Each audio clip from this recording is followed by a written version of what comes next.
a show that came out of nowhere.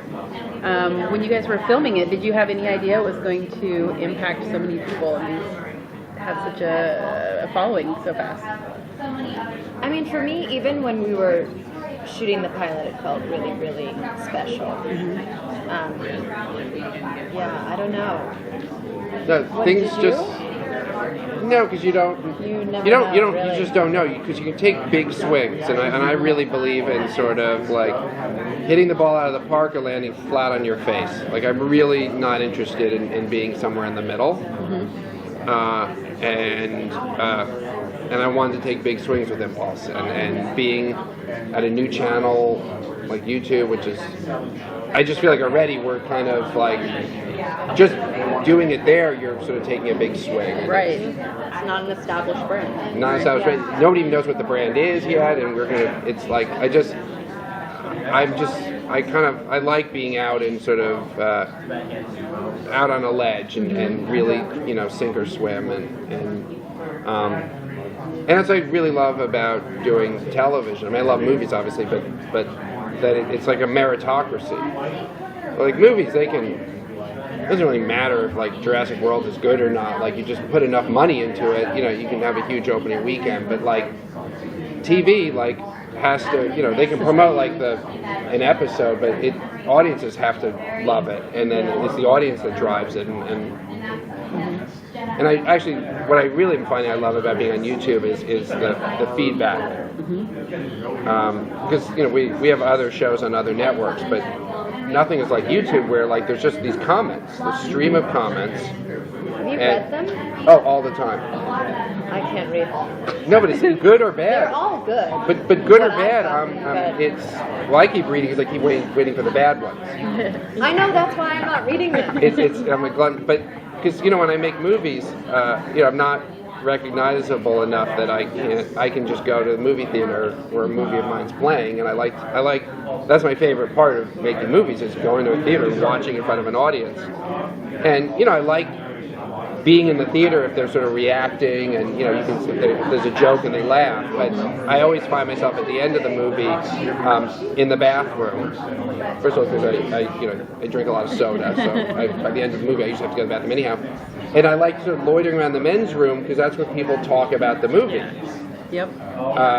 And with YouTube, I'm getting that feedback, without having to loiter in the men's room. I was going to say, or are you just comparing the comment section to the bathroom? I was going to say that. That's an Yeah, apt comparison. That is true. It is, because they don't know. People writing the comments probably don't know that you're reading them? that we're reading them. Like they think it's for each other. Like the two guys at the urinal talking to each other about the film. They don't realize the director of the film is the next urinal over, or over at the sink listening.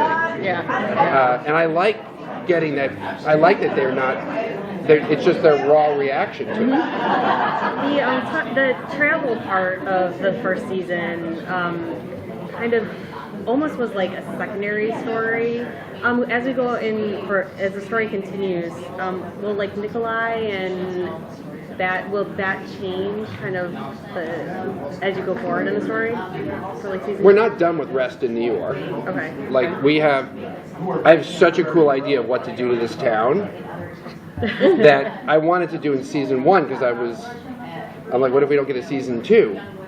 But my producing partners on the show said, no, it is a really great idea, but like, let's not rush it, and let's hold that for season 2. So we're not done. The world will get bigger, but it's not like we're just going to leave Reston, because we have, the world's going to come to Reston.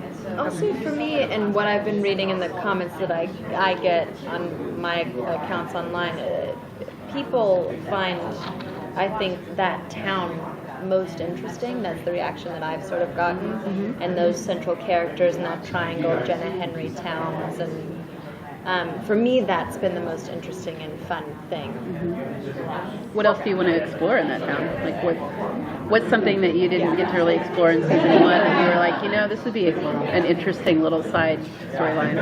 I would love to see where Jenna's storyline goes, and Towns. I mean, I want to see a lot more of Towns. Towns is my favorite character, and I want to know like about his life. And I think that that's something that Lauren LaFranc has done so well from the very beginning, is give each character their own very real story. It's not just about like how the superpower affects them. They have their own lives. Yeah, no, that's my favorite episode is actually episode 4, because Jenna, something's going on with her, and you're like, oh my God, the bad guys got to her, and it, obviously I must relate to Henry's superpower, and then and Lauren, surprised me with that. When I was reading the script to it, I was like, oh my God, because I was like, oh, what did she write into it? And it was like, actually, what Jenna's dealing with has nothing to do with Henry at all, and that really,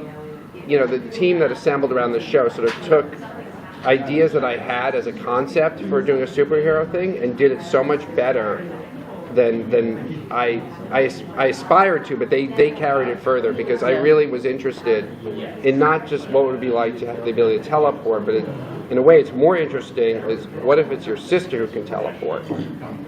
What if it's your friend in school? What if you're somebody who fantasizes about this stuff and then meets somebody who can do it? There's something about the proximity to that power versus having it yourself that's even more compelling. Okay, thank you. Thanks Appreciate again. it.